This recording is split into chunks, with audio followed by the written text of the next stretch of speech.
Hi everyone, Janie here, and today I'm going to be doing an epoxy resin project using a silicone mold from Craspire, which is a company that makes a lot of molds for soaps and candles and resin.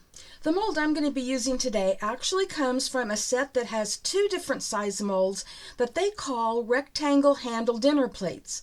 They look like cutting boards to me, but I'm not sure that you can cut on them, to be honest.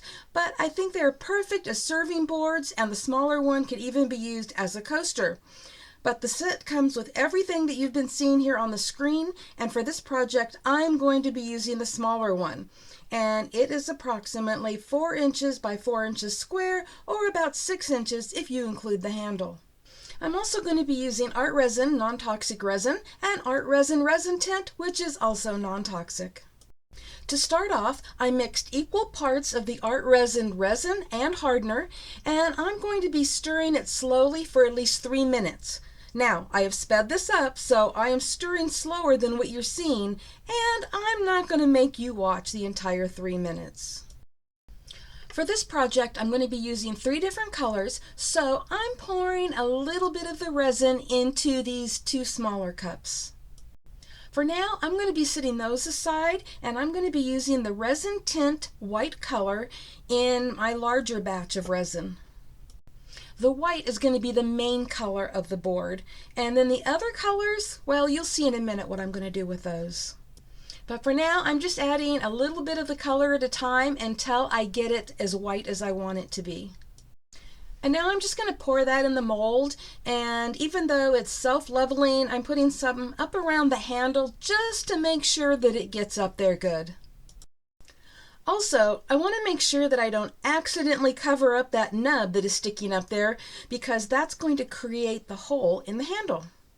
Next, to get out any bubbles that might be in there, I'm using a torch, but you can also use a heat gun for that, which is probably a little safer. Now I'm going to be adding some color to the resin that I had set aside, and I'm going to be using metallic silver and metallic gold. And just like any time you add color to your resin, just do a little bit at a time until you get the look that you're going for. Keep in mind that I have this video sped up, so I'm really not doing it that quickly.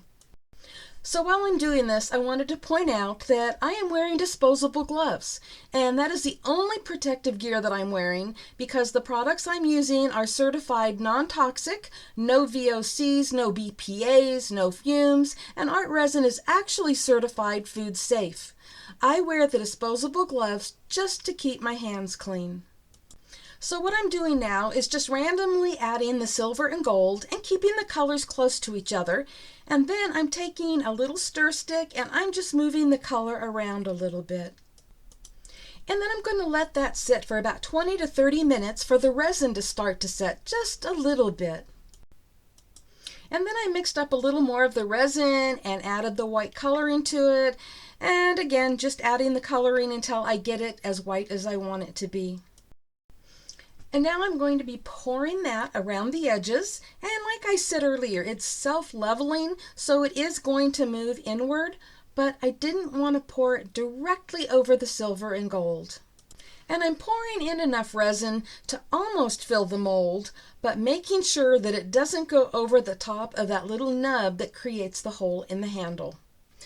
Once I've done that, I'm going to be adding more of the silver and gold like before, and moving it around with the stir stick. So I've sped things up a little bit, and I was going to add some music for your listening pleasure, but to my surprise, my music folder no longer exists on my laptop, and I tried finding the place on YouTube that I had gotten my music from, and I can't seem to find that either. So I've sped this up a little bit more so you don't have to listen to me talk as much. But I'm about done here anyway, and it's going to be time to cover this up and let it set for at least 24 hours. And I'm just using a little storage tub to cover it up, just to protect it from any dust or anything that might fly into it. And now it's been just over 24 hours. And by the way, if you were wondering what look I was going for with this, it was this marbled look like you see right here in this picture.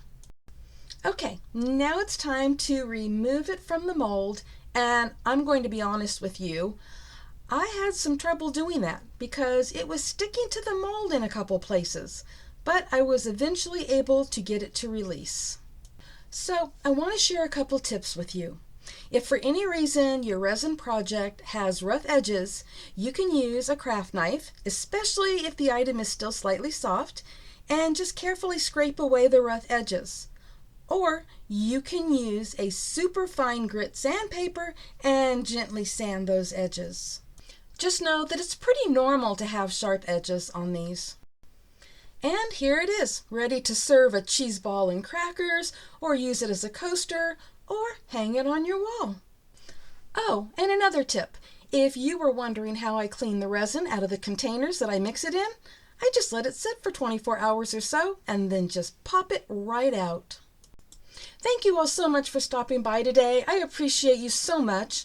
If you're interested in the products that I used today, I'll have links below in the description box for you. And if you're wanting to learn more about ArtResin non-toxic epoxy resin, I'll have a couple videos linked right here on the screen as this video is ending. Be sure to check out Craspire for a great variety of silicone molds, and I will have a link below to them as well as a coupon code for you. Happy crafting, everyone. Bye-bye.